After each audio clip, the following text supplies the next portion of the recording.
Foreign Affairs Minister has delivered a forthright address to the United Nations General Assembly, calling the situation in Gaza an utter catastrophe. Winston Peters also took aim at the veto power held by the powerful countries at the UN, such as the United States.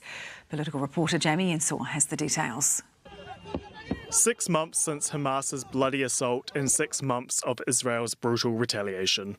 Winston Peters on the international stage foregoing usually restrained diplomatic language for a blunt assessment.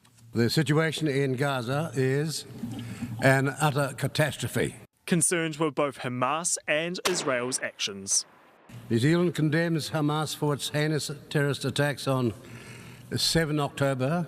Palestinian civilians continue to bear the brunt of Israel's military actions. Gaza, which was already facing huge challenges from this conflict, is now a wasteland. Making clear Israel must take steps towards peace with Palestinians. Building and expanding illegal Israeli settlements in the occupied territories and the forcible displacement of Palestinians from Gaza imperil the two-state solution. And reiterating New Zealand's desire for peace. New Zealand welcomed Resolution 2728, which demanded an immediate ceasefire for the month of Ramadan, leading to a lasting, sustainable ceasefire. There is a greater impact by saying these things at the United Nations in New York. It does have a greater impact than if Winston Peters said these in the New Zealand Parliament. Good to see him make some strong statements.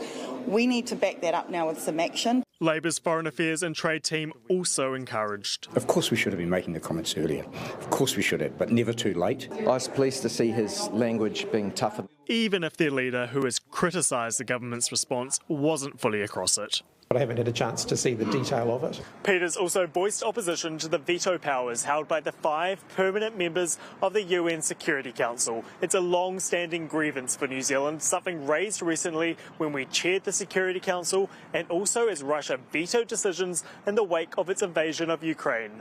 Since the start of the current crisis in Gaza, the veto has been used 5 times to prevent the Security Council from acting decisively.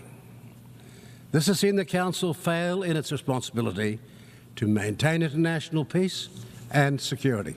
He doesn't mention the countries that have used that veto in relation to Gaza. The United States has used the veto 3 times. Winston Peters leaving New York, hoping to have delivered the message Israelis and Palestinians deserve to live in peace and security. That the current war shouldn't eclipse a vision for peace in the future. Jamie Ensor, Newshub.